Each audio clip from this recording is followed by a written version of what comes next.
Medusa's story does not end simply with her tragic transformation and eventual death at the hands of Perseus. In fact, her mythological legacy is far richer and more layered, with several important tales that reveal her continuing influence and the way ancient Greeks understood her power and symbolism. To fully grasp whether Medusa deserved her fate, it's important to explore these stories and what they tell us about her role in mythology. Medusa was not always a monster. In fact, according to the earliest versions of the myth, she was once a beautiful mortal woman.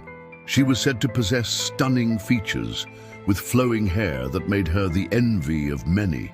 Medusa served as a priestess in the temple of Athena, the virgin goddess of wisdom and war.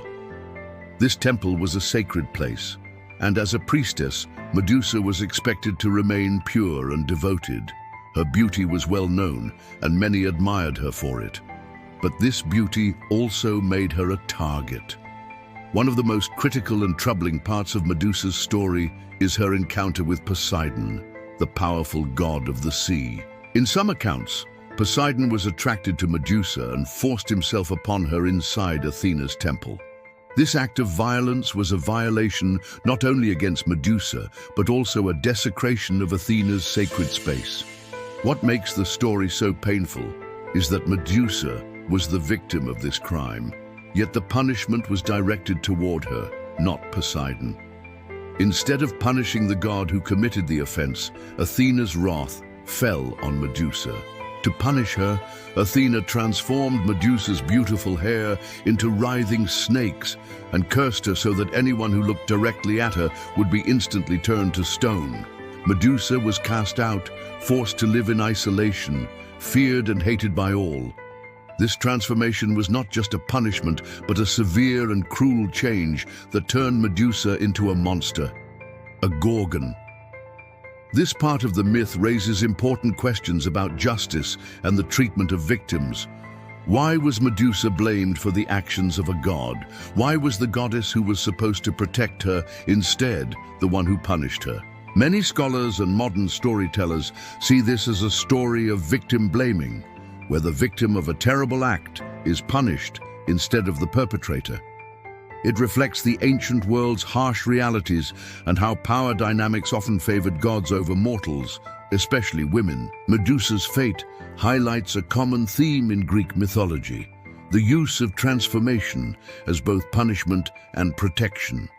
Medusa's change was intended to mark her as cursed and dangerous, but it also gave her an extraordinary power. She was no longer just a beautiful woman, but a creature whose gaze could kill. This duality is important because it shows how Medusa's story is not simply about punishment, but about a shift in identity, from innocence to terror, from victim to powerful figure. Despite being cursed, Medusa's power made her a figure both feared and respected. Her image was used in various ways in ancient Greece.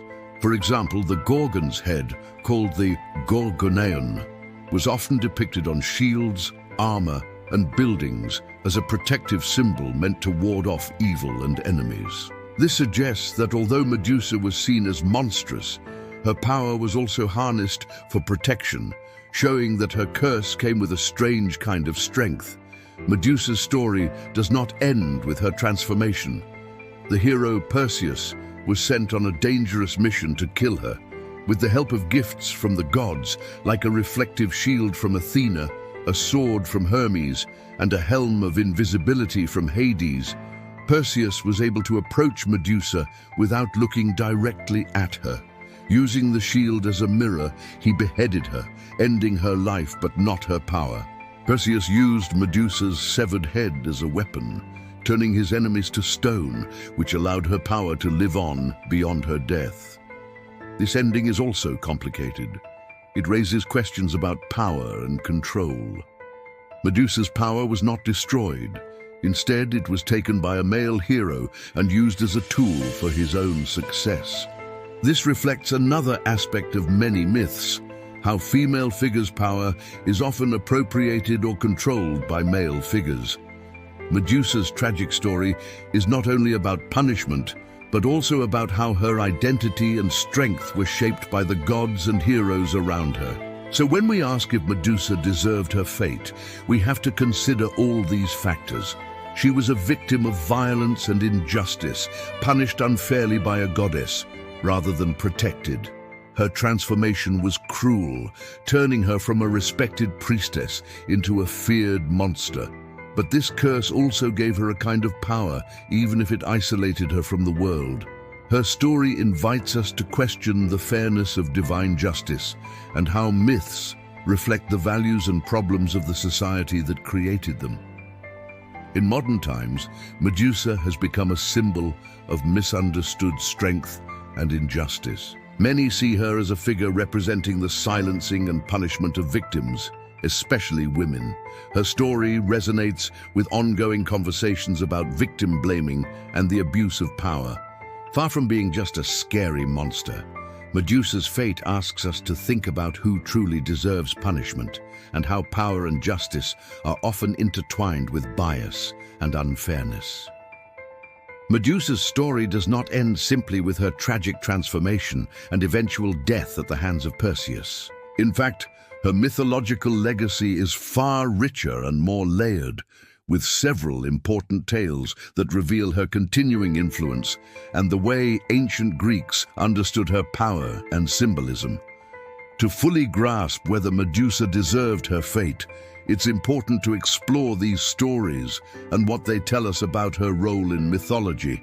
After Perseus beheaded Medusa, her head retained its petrifying power. Perseus cleverly used this to his advantage, carrying the Gorgon's head in a special bag to protect himself from its deadly gaze. The head became a powerful weapon in many of Perseus's adventures, turning his enemies to stone and ensuring his victories. But beyond Perseus, the head of Medusa found a permanent place in Greek myth as a symbol of protection and fear. One of the most famous stories involving Medusa's head is its placement on the aegis, the shield or breastplate used by Athena. According to myth, Athena took Medusa's head after Perseus gave it to her and mounted it on her shield. This powerful image of the Gorgon's face was meant to strike terror into the hearts of Athena's enemies and protect her followers in battle. This is a fascinating twist. Medusa's curse was transformed into a divine tool for protection and strength. It shows how Medusa's identity evolved from victim and monster into a symbol of defense and power. Another important story relates to Medusa's children. Even in death, Medusa's body gave birth to two powerful beings, Pegasus, the winged horse, and Chrysaor, a giant wielding a golden sword. These children were fathered by Poseidon, the same god who had violated Medusa in Athena's temple. The birth of Pegasus and Chrysaor from Medusa's neck after her decapitation adds a mythical element of creation and transformation, suggesting that even from tragedy and violence, new and powerful life can emerge. This duality adds depth to Medusa's character. She is not only a cursed figure, but also a mother of heroes. Medusa's myth has inspired countless interpretations over the centuries. In some versions, she is seen less as a monster and more as a tragic figure whose story warns about the misuse of power, especially by gods. Her punishment is often read as unjust and harsh, particularly when considering that she was a mortal woman caught between divine conflicts. Medusa's story has also been reinterpreted in modern feminist thought as a symbol of female rage and empowerment, reclaiming her image from that of a mere monster to a figure who represents resistance against victimization. The complexity of Medusa's myth challenges us to think deeply about the ideas of justice and punishment. Ancient myths often serve to explain the world and its values, but they also reveal the cultural attitudes toward gender, power, and morality. Medusa's fate, shaped by gods who often acted selfishly and cruelly, reflects the vulnerability of mortals, especially women, in a world controlled by divine forces. It's a reminder that myths, while entertaining, can carry powerful messages about fairness and injustice. When we ask again, did Medusa deserve her fate? We find no simple answer. She was punished for events beyond her control and transformed into a figure feared and shunned. Yet, through her curse, she gained power, and her image became a protective symbol. Her story is both a tragedy and a tale of strength, a paradox that keeps her relevant even today. Medusa's story invites us to question who we blame when injustice occurs and how society treats victims. It teaches us that power can be misunderstood and misused, and sometimes those who suffer are made into villains unfairly. By understanding Medusa's myth more deeply, we can challenge old narratives and see her not just as a monster, but as a complex symbol of resilience, pain, and misunderstood power. Thank you for watching and exploring this fascinating story of Medusa with me. If you found this video insightful, please like and share it to help others discover the truth behind this ancient myth. Don't forget to subscribe for more deep dives into mythology and legendary tales. Also, comment below, what do you think? Did Medusa deserve her fate, or was she a victim of divine injustice? I'd love to hear your thoughts. Stay curious and see you in the next video.